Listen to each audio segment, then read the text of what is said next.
बिस्मिल्लाहिर्रहमानिर्रहीम। अस्सलाम वालेकुम माय डियर स्टूडेंट, कैसे हैं आप लोग। My name is Ishan and I am your accounting teacher.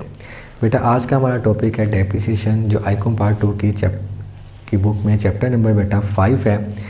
ठीक है, डेप्रिसिएशन। तो बेटा स्टार्ट करते हैं। डेप्रिसिएशन होता क्या है बेटा, आपके सामने में इसकी डेफिनेशन लिखी है, decrease in the value of fix asset due to its usage.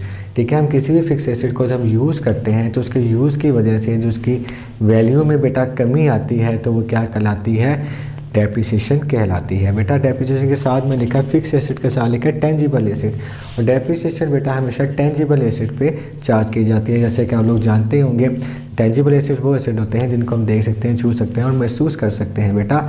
तो वो कौन से एसेट होते हैं, टेंजिबल एसेट होते हैं।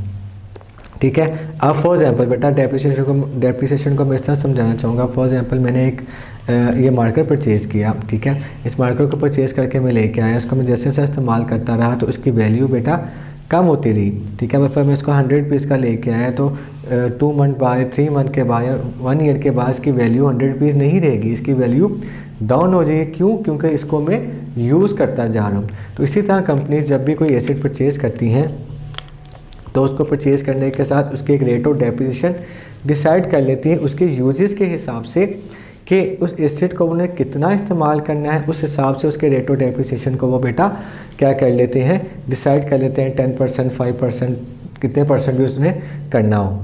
तो अब हमारे पास 2 मेथड होते हैं डेप्रिसिएशन को कैलकुलेट करने के लिए इस लेवल पे। आगे मास्टर ग्रेजुएशन लेवल बेटा मेथड जो हैं वो इंक्रीज़ हो जाते हैं, लेकिन अभी इस लेवल पे बेटा आपके 2 मेथड हैं। उन दोनों मेथड्स के बेटा 3 नाम हैं। ठीक है, नंबर 1 फिक्स इंस्टॉलमेंट मेथड, उसी का दूसरा नाम ओरिजिनल कॉस्ट मेथड, उसी का तीसरा नाम बेटा स्ट्रेट लाइन मेथड है। इसी तरीके से written down value method, diminishing balance method और reducing balance method. Second method के बेटा 3 नाम हैं। ठीक है, और फर्स्ट मेथड के अंदर बेटा हम फार्मूला यूज़ करते हैं, कॉस्ट माइनस रेजिडुअल वैल्यू, और डिवाइड करते हैं यूज़फुल लाइफ ऑफ एसेट के आपके एसेट को आपने कितना अरसा इस्तेमाल करना है।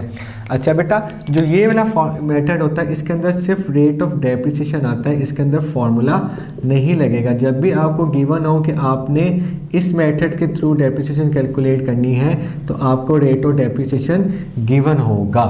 ठीक है, अगर आपको बिलफर्ज वो फार्मूले के लिहाज से भी डाटा दे देता है और रेट ऑफ डेप्रिसिएशन भी दे देता है और आपको सेकंड मेथड से डेप्रिसिएशन कैलकुलेट करने को कहता है, तो बेटा आपने हमेशा रेट ऑफ डेप्रिसिएशन लगाना है, उस पर फार्मूला पुट नहीं करना। ठीक है, इसी तरह बेटा मैंने एक और टर्म लिखी है अमोर्टाइजेशन। जैसे कि मैंने जिक्र किया बेटा, अगर टेंजिबल एसेट पे हम डेप्रिसिएशन चार्ज करते हैं तो इनटेंजिबल एसेट पे क्या टर्म चार्ज होगी, तो बेटा उसको अमोर्टाइजेशन कहते हैं। ये डेफिनेशन थ्योरी में आप पढ़ेंगे भी आगे। तो ये बेटा छोटा सा ओवरव्यू है चैप्टर का कि इस डेप्रिसिएशन के चैप्टर में होने क्या वाला है। इसके साथ साथ बेटा मैं आपको एक और चीज़ बता देता हूँ। इस चैप्टर के अंदर बेटा 2 जनरल एंट्रीज आएंगी जिसकी बेस पे हम क्या करेंगे, अपना क्वेश्चन को सॉल्व करेंगे।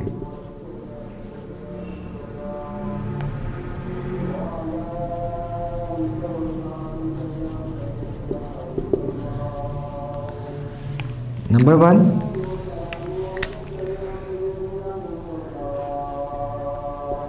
Asset account to